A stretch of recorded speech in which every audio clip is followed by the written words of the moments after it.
금주는 우리가 맥주 감사주일로 함께 예배하고 있습니다.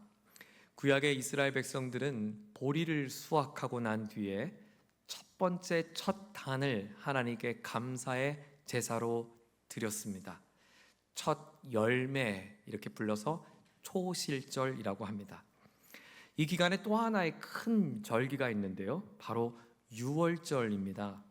그리고 이때로부터 7주가 지나면 이번에는 밀을 수확하게 됩니다.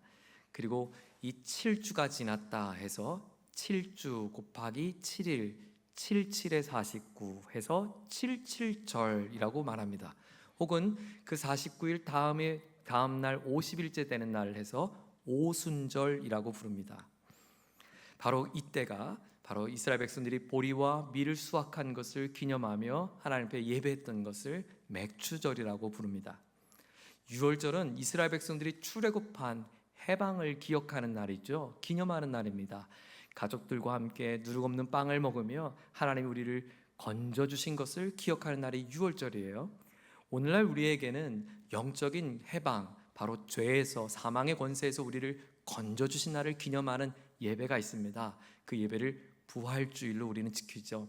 예수님께서 사망 권세를 깨뜨리고 부활하신 날이 곧 구약의 유월절을 비견하여 생각해 볼 수 있어요. 그리고 부활주일이 지난 50여일쯤이 지난 7월 첫째 주가 되면 우리 온 교회의 교우들은 지난 반년 동안 우리의 보리와 밀을 수확한 믿음의 선조들처럼 그렇게 하나님의 은혜를 기억하며 하나님께 감사의 예배를 드리는 것이 맥주 감사주일의 유래입니다.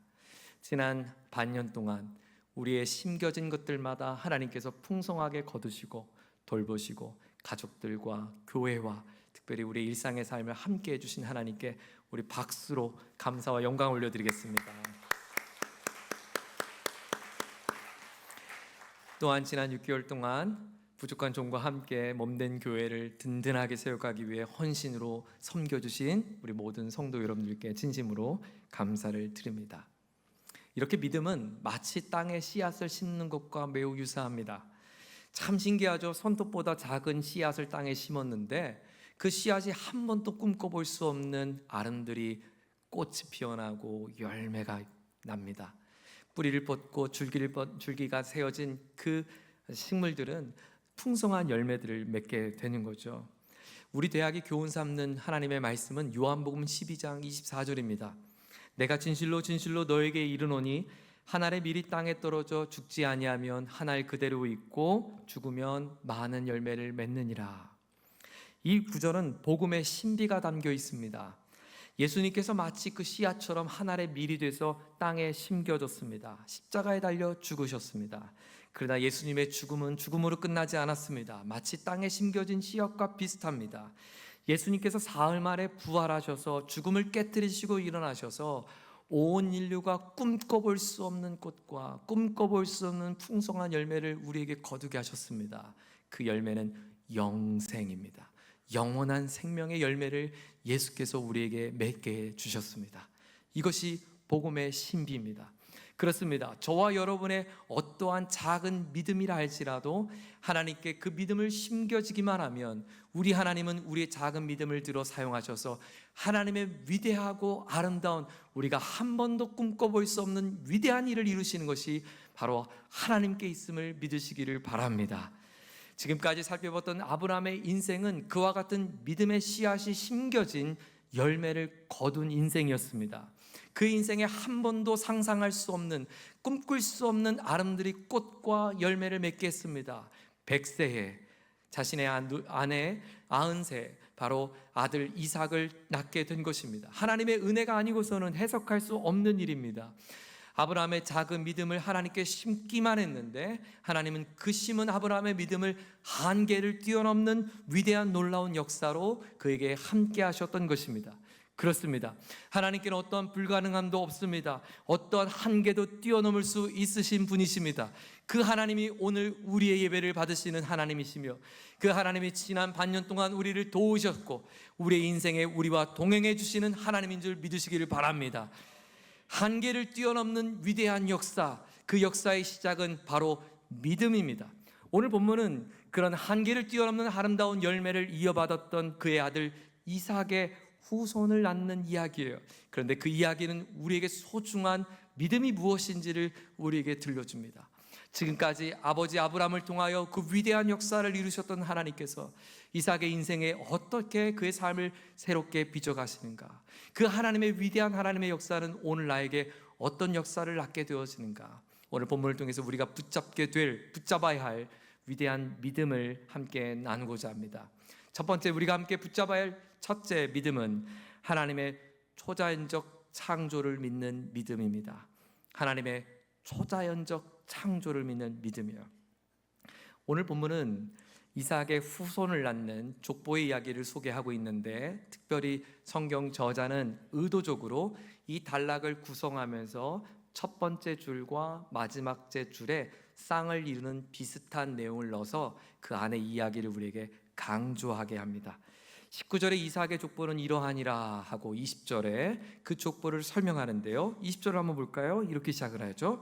이삭은 40세에 리브가를 맞이하여 아내를 삼았으니, 이삭이 40살에 장가를 갔다, 그렇게 설명을 하고 그 아들들을 소개합니다. 그리고 이 단락이 끝나는 건 26절인데요 26절의 맨 마지막을 한번 보세요. 어떻게 끝나는가 보세요.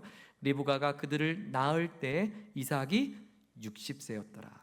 40살에 결혼했던 이삭이 60세가 되어서야 아들을 낳게 되었어요. 바로 20여 년 동안 자녀가 낳을 수 없었다는 것을 강조하고 있습니다. 네, 오늘 본문은 우리에게 아주 중요한 메시지 한 가지를 전해주고 있어요.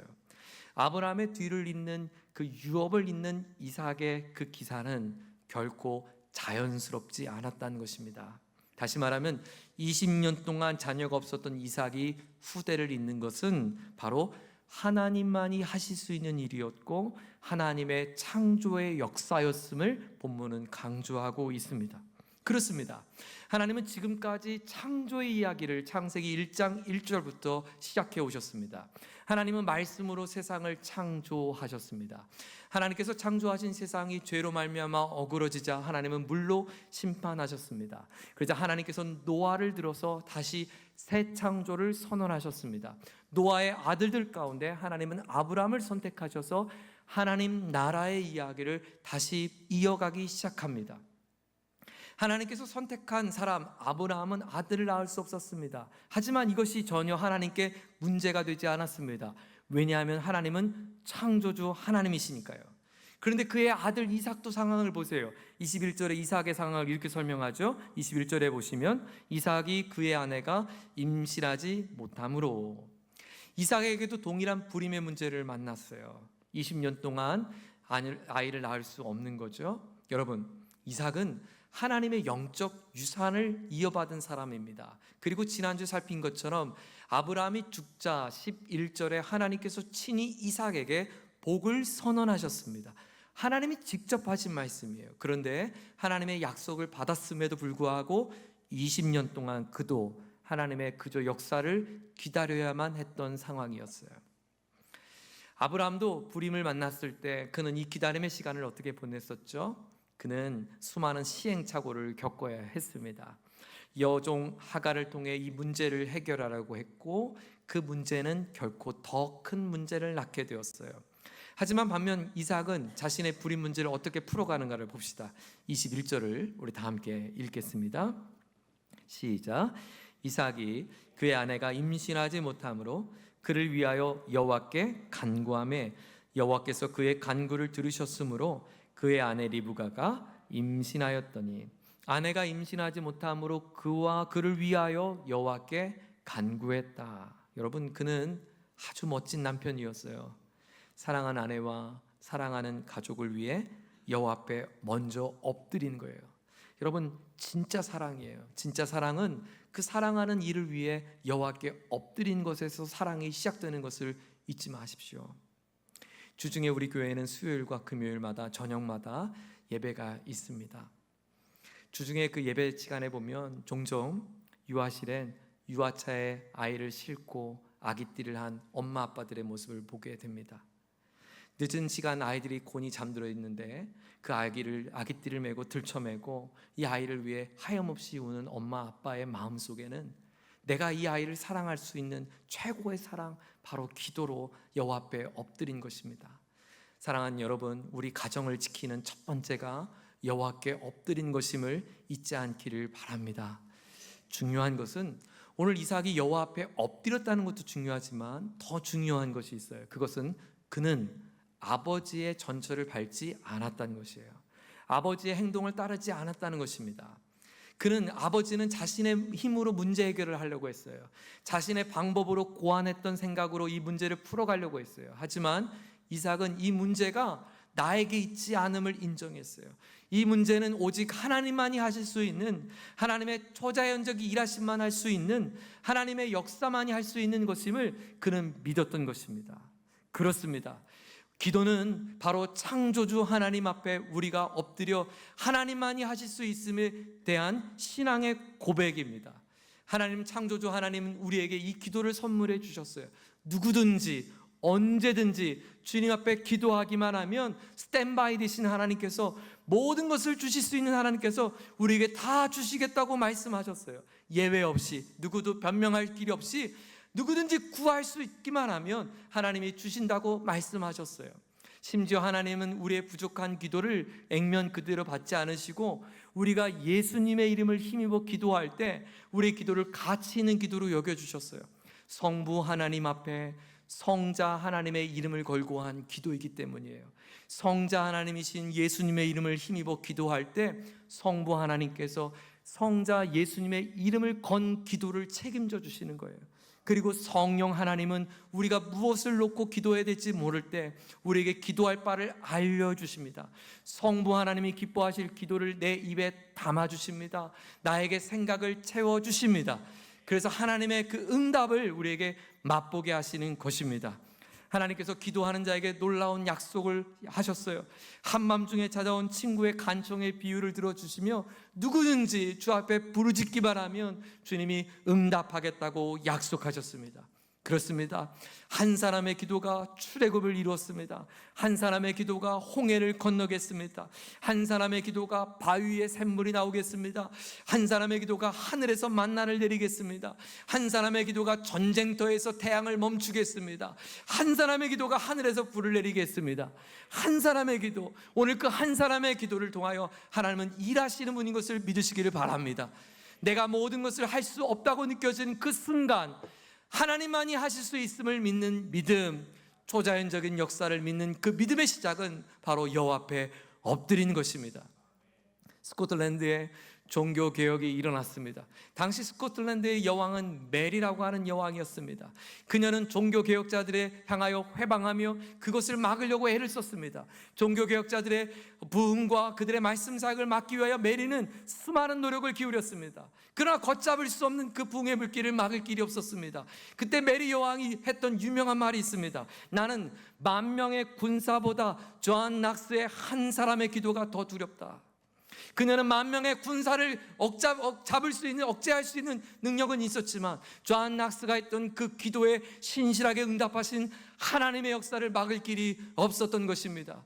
조한 낙스 한 사람의 기도가 스코틀랜드를 변화시킬 수 있었던 것처럼 여러분의 한 사람의 기도를 통하여 가정이 살아나고 우리 인생이 달라지는 놀라운 역사가 시작됨을 믿으시기를 바랍니다. 우리 대학의 구약 교수님이시죠, 강규성 목사님께서 창세기를 쓴 책이 있는데, 창조주 하나님의 방문이라는 책이 있어요. 제가 설교를 준비하면서 많은 인사이트를 얻은 책입니다. 목사님께서 이삭이 하나님 앞에 기도하는 장면을 이렇게 묵상하면서 쓴 이야기를 읽다가 제 안에 시선이 멈춘 단어 하나가 있었어요. 이삭은 여호와께 집착했다라는 단어였어요. 야, 집착하지 마. 너 뭘 이렇게 집착해?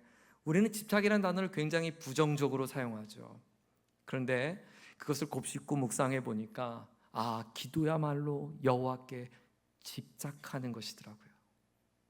하나님, 저 주님께 집착할래요. 주님밖에 답이 없잖아요. 전 주님밖에 답이 없어서 저 주님 떠날 수 없어요. 그래서 저 주님께 집착하고 싶어요. 여러분, 기도를 내 소원을 들어주는 것으로만 생각해 본다면 필요할 때만 주님을 찾게 되지만 갓난아기가 엄마에게 집착하는 것을 보세요. 엄마 나 안아줘, 나 놓지 마, 나 무섭단 말이야, 나 안아줘, 나 힘들단 말이야, 나 걷기 힘들어, 나 배고파, 나 도와줘, 엄마 나 좀 도와줘. 집착하는 것, 하나님의 자녀로 살아가는 저와 여러분의 기도는 우리의 피할 바를 주 앞에 간구하는, 요청하는 청구가 아니라 주님을 향한 자녀됨에 집착임을 잊지 마시길 바랍니다. 사랑하는 교우 여러분, 다시 집착하십시다.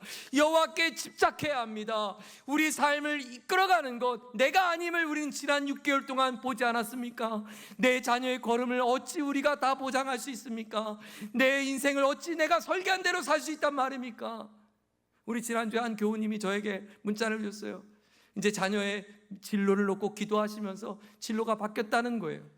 전혀 예상할 수 없는 일이었죠. 전혀 가족 누구도 다 알 수 없는 일이었죠.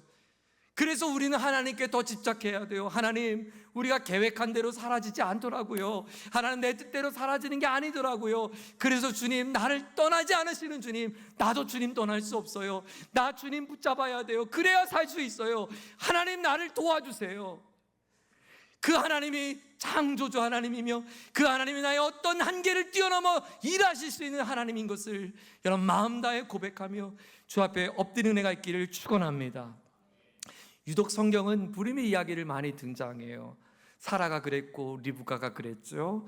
우리 또 몇 주 뒤에 살펴보게 될 라헬도 그렇고요.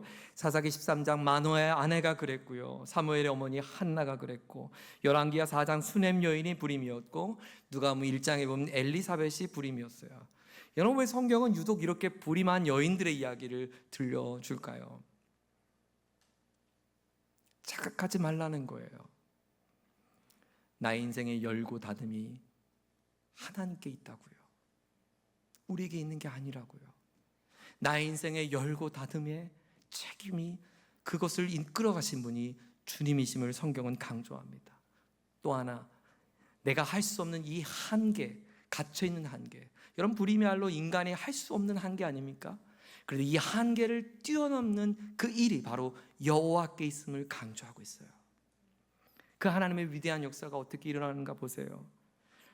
사라에게는 이삭이 태어나고, 리브가에는 야곱이 태어나고, 라에게는 요셉이 태어나고, 마노의 아내를 통해 삼손 사사가 태어나고, 한나를 통해 위대한 사무엘 사사가 태어나고, 엘리사벳을 통하여 예수님의 길을 예비한 세례 요한이 태어납니다. 인생의 한계 속에 갇혀있는 그녀들 통하여 그 한계를 뛰어넘으신 하나님께서 한 번도 꿈꿔볼 수 없는, 그 씨앗이 한 번도 꿈꿀 수 없는 열매와 한 번도 상상할 수 없는 아름드리 꽃을 그 인생에 피우게 하신 것이에요. 그렇습니다. 저와 여러분의 인생의 한계를 뛰어넘어 그 꽃을 피우고 열매를 맺게 하시니 그가 바로 창조주 하나님이심을 믿으시기를 바랍니다. 로마서 8장 32절엔 사도 바울이 이렇게 말합니다. 자기 아들을 아끼지 아니하시고 우리 모든 사람을 위하여 내주신 이가 어찌 그 아들과 함께 모든 것을 우리에게 주시지 아니하겠느냐.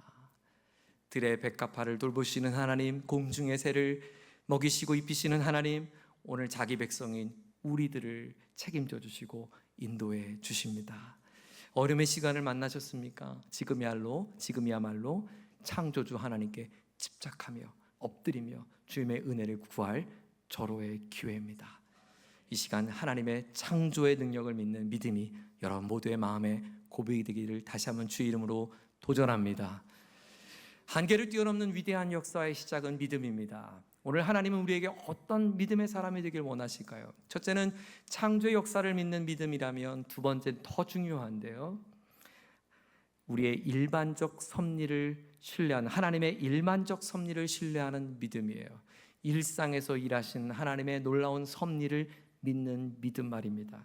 자, 하나님의 응답을 한번 보죠. 21절 하반절에 보니까 여호와께서 그의 간구를 들으셨어요.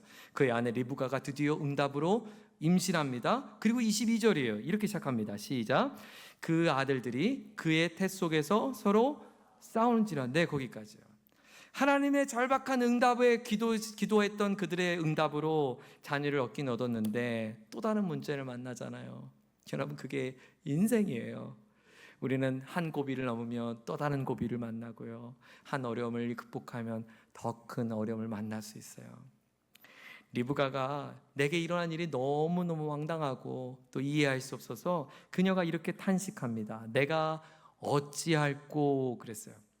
주석가들이 재미있게 이것을 번역했어요. 이 원래 의미는 이런 뉘앙스라는 거예요. 왜 하필 나에게 이런 일이 일어나는가? 왜 하필 나에게 이런 일이 일어나지? 여러분 혹시 그런 이야기 해보셨어요? 하나님 왜 하필 나입니까? 왜 지금입니까? 아니 다른 사람들은 그렇게 평안한 것 같은데 나에겐 연거푸 하나님 왜 나에게 이런 어려움을 주십니까? 리브가 이런 푸념 섞인 이야기를 했어요. 그때 하나님께서 이렇게 응답하세요. 23절입니다. 함께 읽겠습니다. 여호와께서 그에게 이르시되 두 국민이 내 태중에 있구나. 두 민족이 내 복중에서부터 나누이리라. 이 민족이 저 족속보다 강하겠고 큰 자가 어린 자를 섬기리라 하셨더라. 놀라운 말씀이에요. 나 다 알아 이런 뜻이에요. 리브가 나 다 알아. 여러분 너의 태중에 두 아들들이 싸우는구나 이렇게 말씀하지 않았다는 것을 주목하세요. 너의 태중에 두 민족이 있구나. 아직 아들도 태어나지 않았는데 하나님은 민족을 보셨어요. 아직 아들도 일어나지 않는 일에 하나님은 그들이 서로 큰 자가 있고 작은 자가 있을 것을 말씀하셨어요. 아직 아들도 태어나지 않았는데 큰 자는 오히려 작은 자를 섬길 것까지도 말씀하셨어요. 사도 바울은 이 대목을 우리에게 설교하면서 로마서 9장 12절에 이 이야기를 인용합니다. 리브가에게 이르실 때 큰 자가 어린 자를 섬기리라 하셨나니 기록된 바 내가 야곱은 사랑하고 에서는 미워하였다 하심과 같으니라. 성경은 야곱을 사랑했다는 말을 안 했는데 바울은 거기에 덧붙여 아마 설교한 것 같아요. 그런즉 우리가 무슨 말을 하리요? 하나님께 불의가 있느냐? 그럴 수 없느니라. 무슨 말이냐면 야곱과 에서가 태어나기 전부터 태중에 있을 때 이미 하나님은 민족을 내다보시고 그의 운명을 결정했다는 거예요. 그리고 그에겐 큰 자와 작은 자를 선택하시고 큰 자가 작은 자를 섬기게 한 것 그거 하나님이 결정한 건데 누가 항변할 수 있겠는가 이런 이야기예요. 26절에 보면 야곱이 태어나는 장면을 묘사했는데 태어나면서 형의 뭘 잡았어요? 발꿈치를 붙잡았어요. 아니 여러분 아직 태어난 이 핏덩어리가 뭘 안다고 뭐가 그렇게 억울하다고 형의 발목을 잡고 납니까? 아주 태어나면서부터 보통 놈이 아니죠. 그러니까 너무너무 신기하니까 성경에 기록했어요. 그리고 이 녀석 봐라, 이 녀석이 형의 발목을 잡았네. 그래서 이 아들의 이름을 비웃듯이 이름을 붙였는데 야곱이라고 적었어요. 히브리어로 야곱의 발음은 야이콥입니다. 그리고 발꿈치에 해당하는 히브리어는 야캡이에요. 그래서 히브리 사람들은 누군가를 사람들 걸고 넘어지게 한다, 속인다, 속임수를 한다, 그것을 발목을 부여잡는다라고 하는 관용어를 썼고 속담을 썼고 이 녀석 봐라 형의 발꿈치를 잡았네 이 녀석은 곧 속이는 사람이 되겠는걸. 그래서 이렇게 비아냥하듯이 그의 아들의 이름을 야캡 야이콥이라고 붙인 거예요. 목사님 에서 입장에서 보면 너무 억울한 거 아니에요? 누구는 그렇게 큰 자가 되었는데 작은 자를 섬기고 싶겠어요. 아니 하나님은 왜 꼭 야곱이어야 돼요? 에서를 선택하면 안 되나요? 하나님은 더 약자를 사랑했기 때문에 약한 야곱을 불쌍히 여겼나요? 그가 태어날 때부터 형의 발목을 쥐잡는 거 보니까 요놈 봐라 싹수가 심상치 않네. 그래서 그의 용기를 보시고 야곱을 선택했을까? 하나님 그러면 에서 입장에서 너무 억울한 것 아닌가요? 야곱을 통하여 하나님의 족장이 이어가면 에서는 너무 억울하잖아요. 하나님이 이것을 결정했으면 하나님은 불공평하시네요. 이렇게 생각하기 쉽죠. 여러분 어떠세요? 야곱이 에서가 너무 불공평하다고 생각되세요? 흉년을 만난 이후에 야곱이 이제 나이가 들어서 흉년을 만났습니다. 그리고 그의 아들들에게 먹을 것을 구하게 하고 애굽 왕 바로에게 찾아가게 됩니다. 그의 노년의 삶이었습니다. 자신의 인생을 다 살고 야곱이 그 바로 왕 앞에 자기 인생을 회상하면서 이런 넋두리 같은 표현을 썼어요. 창세기 47장 9절에 야곱의 독백을 들어보세요. 야곱이 바로에게 아뢰되 내 나그네 길의 세월이 130년이다. 그냥 130년을 살았던 거죠. 내 나이가 얼마 못 되니 우리 조상의 나그네 길의 연조에 미치지 못하나 험악한 세월을 보내었나이다. 한마디로 자신의 130년의 인생을 험악한 세월을 보냈다고 말해요. 야곱은 다음 주에 살피겠지만 형의 장자권을 뺏기 위해 속임수를 합니다. 2번이나요. 형과 아버지를 속입니다. 그 결과 형이 야곱을 죽이겠다고 쫓아오자 도망을 갑니다. 무려 20년 동안 도망자의 삶을 살았어요. 20년 동안 부모 곁을 떠나 있던 야곱의 삶은 외삼촌 집에서 억척같이 머슴처럼 살아야 했어요. 외삼촌이요 야곱처럼 똑같이 2번을 속여서 그는 고된 삶을 삽니다. 겨우 사랑한 아내를 만나서 이제 형과 화해를 하나님의 극적인 은혜 가운데 이루고 고향으로 돌아옵니다. 자, 이제 자녀를 낳고 행복한 삶이 기대되었건만 그의 딸이 강간을 당합니다. 강간당한 딸의 누이를 보고 형제들이 가서 그들을 살육합니다. 살인을 합니다. 첫째 아들은 자신의 첩을, 자신의 침상을 더럽히는 끔찍한 일을 이룹니다. 흉년을 만납니다. 자신이 사랑했던 아들은 인신매매로 팔리게 됩니다. 그는 노년이 되었지만 가족들을 부양할 힘과 능력을 다 잃어버린 험악한 세월의 마침표를 찍습니다. 어떠세요? 아직도 에서가 억울하세요? 여러분, 에서 할래요? 야곱 할래요? 목사님 잠깐 들어보니까 그냥 에서가 나은 것 같아요. 근데요, 성경의 평가는 그 야곱을 복되다고 말했어요. 그렇게 고된 삶을 산 야곱이 왜 복될까요? 하나님의 선택과 하나님의 손길 아래 담겨 있기 때문이에요. 여러분, 지금까지 야곱과 에서의 이야기는 부모도 예상하지 못했던 일이에요. 엄마가 아이를 가졌지만 엄마도 한 번도 상상해 볼 수 없는 일이 벌어지게 돼요. 이건 엄마도 예측하지 못한 일이에요. 이것은 주어진 일이에요. 내게 주어진 일이에요. 그냥 하나님의 선택이에요. 왜? 라고 하는 질문을 할 수 있지만 사실 몰라요. 답을 몰라요. 하지만 하나님의 특별한 섭리 가운데 이뤄간 인생이에요.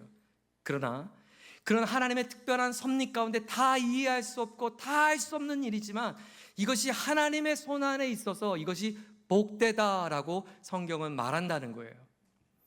하나님 앞에 위대한 삶을 살았던 한 왕이 있었습니다. 그는 특별한 지혜를 받았고 능력을 가졌습니다. 그래서 이스라엘의 역사 가운데 가장 넓은 땅을 차지했고 가장 부강한 민족을 이루었습니다. 가장 큰 집을 지을 수 있었습니다. 그가 바로 솔로몬입니다. 솔로몬은 자신의 인생에 심었던 것들마다 놀라운 열매를 거두게 됩니다. 그가 심었던 것이 엄청난 풍성한 꽃을 피우고 열매를 맺는 기이한 일들을 그는 경험했습니다. 그리고 그가 마지막 노년이 되어서 그가 왕위에 올라서 자신의 삶을 다 돌아보고 나서 그는 위대한 책 한 권을 씁니다. 그 책이 바로 전도서라고 하는 책입니다. 전도서 2장에 보면 그 솔로몬이 이런 이야기를 우리에게 들려줍니다. 사람이 먹고 마시며 수고하는 것보다 그의 마음을 더 기쁘게 하는 것이 없나니 그는 먹고 마시며 수고하는 것들마다 결실을 얻는 큰 기쁨을 누려왔습니다. 얼마나 풍성했는지 몰라요. 그런데 그는 이 구절 뒤에 이렇게 이어서 말합니다. 사람이 먹고 마시며 수고하는 것보다 그의 마음을 더 기쁘게 하는 것이 없나니 내가 이것도 본즉 뭘 보았나? 하나님의 손에서 나오는 것이로다. 내게 일어난 모든 일상의 삶이 내가 심었다고 생각했고 내가 수고했다고 생각했고 내가 거둬들였다고 생각했는데 이제 본즉 아니었다는 거예요. 이것은 내가 한 것이 아니라 하나님의 손 안에 있었다. 솔로몬은 말합니다. 그렇습니다. 우리의 인생은 하나님의 손 안에 달려 있습니다. 이스라엘에 출애굽한 이스라엘 백성들은 광야길을 걷고 있었습니다. 여러분, 애굽에 400년간 종살이했던 그들이 무엇을 가지고 도망 나왔겠어요? 빈손이었어요. 그들이 가지고 있는 것이 얼마나 대단한 것들이었겠어요? 초람이었죠. 그들은 어디로 가고 있었나요? 몰라요. 언제까지 가야 되나요? 몰라요. 그냥 주어진 환경 속에 그저 작은 손톱보다 작은 씨앗을 심었을 뿐입니다. 그런데 하나님께서 그 씨앗에 싹이 나고 보리를 맺게 하십니다. 그리고 7주가 지난 뒤 그들은 또다시 땅에서 밀이 나는 것을 보게 됩니다. 그 밀이 이제는 수확할 만큼 한 단을 이루었습니다. 신기하죠? 나는 하나를 심었는데 30배, 60배, 100배 단을 거둡니다. 그들은 그 첫 단을 초실이라고 불렀어요. 하나님이 주신 첫 열매. 그리고 이 첫 열매를 겸손히 하나님 앞에 예배하며 우리가 이 날을 지키자, 우리가 이것을 기억하자, 우리가 이것을 잊지 말자, 우리가 지나왔던 광야길에서 이것만 잊지 말자. 하나님께서 유월 경험하게 하셨던 패스오버 하셨던 하나님의 구원의 은혜가 있다면 오늘 나를 돌보시는 하나님의 손이 있음을 잊지 말자. 그들이 맥추절을 지키고 있습니다. 사랑하는 교우 여러분, 하나님의 그 지극히 크신 손이 오늘도 저와 여러분을 붙들고 계심을 믿으시길 바랍니다. 하나님은 창조의 하나님이십니다. 크고 놀라운 일을 이루시는 하나님이십니다. 그러나 잊지 마십시오. 하나님은 우리가 상상할 수 없는 이적만 이루신 분이 아니라 오늘 내가 다 이해할 수 없는 일상의 오늘의 삶의 위대한 일을 이루어가고 계십니다. 여러분이 이른 아침 알람을 맞추며 수고하며 출근하는 그것도 하나님의 역사의 도구가 시작되는 것입니다. 학생들이 수험 공부하는 그 시간도 하나님은 사용하십니다. 남들보다 30분 일찍 출근하여서 나의 일터에서 능력 있게 살기 위하여 몸부림치는 그 땀방울을 귀하게 여기시며 하나님의 역사의 도구로 쓰고 계십니다. 그러므로 하반기에 더 부지런히 사십시오. 더 최선을 다하십시오. 하나님은 우리의 일상의 삶을 통하여 위대한 일을 이루어 가실 것이기 때문입니다. 지금까지 인도하신 하나님의 은혜를 경험했다면 이제 그 하나님을 바라보며 일상에서 나의 삶을 돌보시는 하나님을 부여잡고 위대한 하나님의 역사에 아름다운 흔적을 살아가는 귀한 믿음의 권속들 되기를 주의 이름으로 축원합니다. 아멘. 우리 모두 함께 자리에 일어나시겠습니다.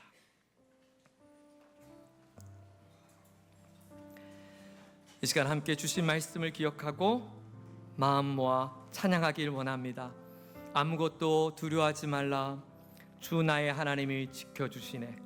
놀라지 말라. 겁내지 말라. 주님 나를 지켜주시네. 내 마음이 힘에 겨워 지칠지라도 주님 나를 지켜주시네.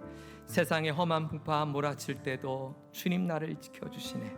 주님은 나의 산성, 주님은 나의 요새, 주님은 나의 소망, 나의 힘이 되신 여호와. 이 찬양 올려드릴 때 여러분 마음에 이런 고백으로 담아서 올려드리면 좋을 것 같아요. 하나님, 저 주님께 집착할래요. 주님 외에 답이 없기 때문이에요. 주님, 저의 삶을 붙들어 주십시오. 우리 그런 마음으로 이 찬양 하나님 앞에 올려드리겠습니다. 아무것도 두려워 말라. 아무것도 두려워 말라. 주 나의 하나님이 지켜주시네. 놀라지 마라. 겁내지 말라. 주님 나를 지켜주시네. 내게 다가와 말씀하십니다. 아무것도 두려워 말라. 아무것도 두려워 말라. 주님 나의 하나님이 지켜주시네. 놀라지 말라. 놀라지 마라. 겁내지 마라. 주님 나를 지켜주시네. 내 맘이 힘에 겨워, 내 맘이 힘에 겨워 지칠지라도 주님 나를 지켜주시네. 주님 나를 지켜주시네. 세상의 험한 풍파, 세상의 험한 풍파 몰아칠 때도 주님 나를 지켜주시네. 주님은 나의 산소, 주님은 나의 요새, 주님은 나의 소망, 나의 힘이 되신 여호와. 지칠지라도 내 마음이 힘에 겨워 지칠지 주님은 나를 지켜주십니다. 지켜주시네. 세상의 험한 풍파 몰아쳐도 몰아칠 때도 주님 나를 지켜주시네.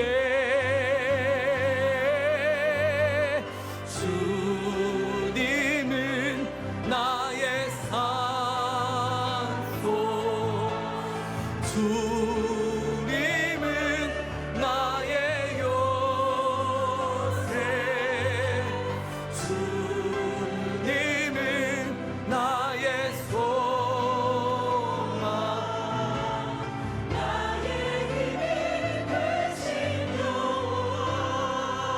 우리 목소리로만 고백해 볼까요? 주님은 나의 산소, 주님은 나의 요새, 주님은 나의 소망, 나의 힘이 되신 여. 우리 가족들 있다면 손을 잡고 찬양해 봅시다. 주님은 나의 산소, 주님은 나의 산소, 주님은 나의 요새,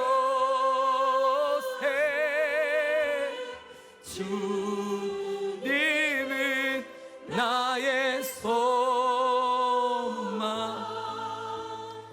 나의 힘이 되신 여호와.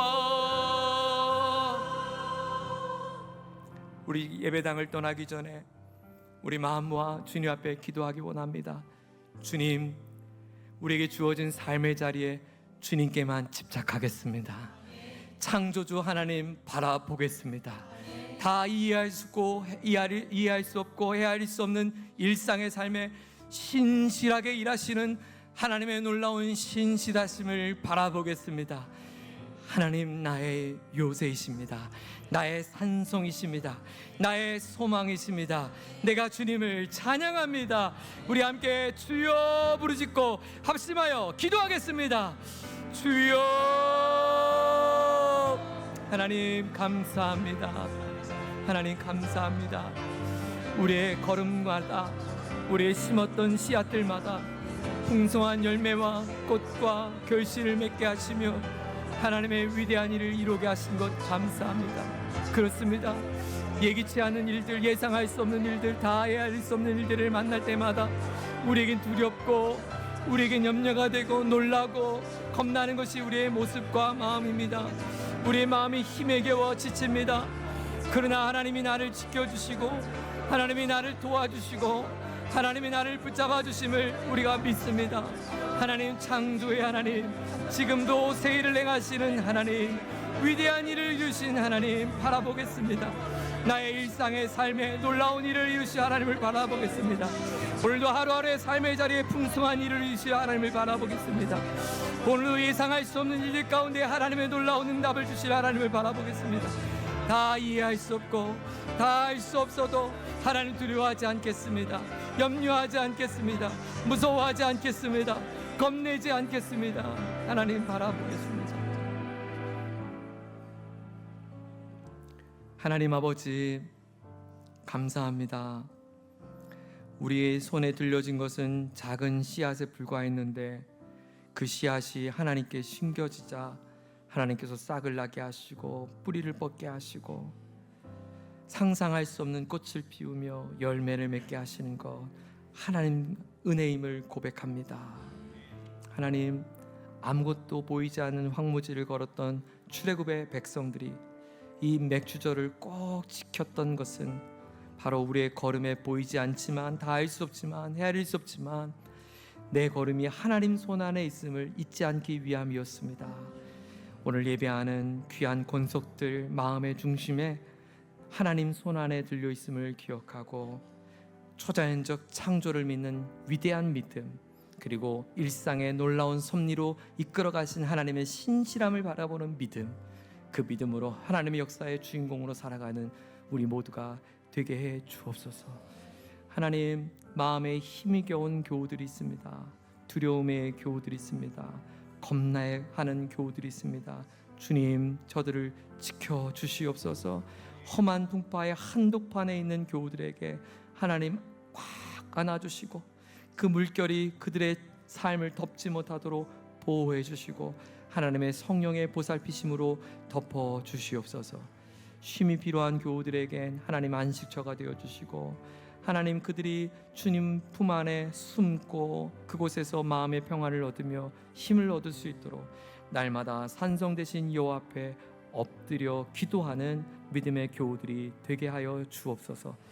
사랑하는 가족들을 위해 기도합니다. 하나님 아버지, 가장 아름다운 사랑의 열매는 바로 사랑하는 이들을 위한 기도임을 기억하고 하나님 아버지, 여호와께 엎드려 우리 가정을 지키고 삶을 지키는 멋진 가장들, 멋진 아버지 어머니들, 멋진 자녀들 우리 가정 가운데 가득 일어날 수 있도록 축복해 주옵소서. 주 예수 그리스도의 크신 은혜와 하나님의 다음없는 사랑과 놀라우신 성령 하나님의 함께하여 주신 은혜가 한계를 뛰어넘는 위대한 역사, 그 시작이 믿음인 것을 고백하고 창조의 역사를 믿는 믿음, 일반적 섭리를 믿는 믿음으로 하나님 앞에 살아가기를 다짐하는 우리 모두에게 이제로부터 영원까지 함께하여 주옵시기를 존귀하신 예수님의 이름으로 간절히 축원하옵나이다. 아멘.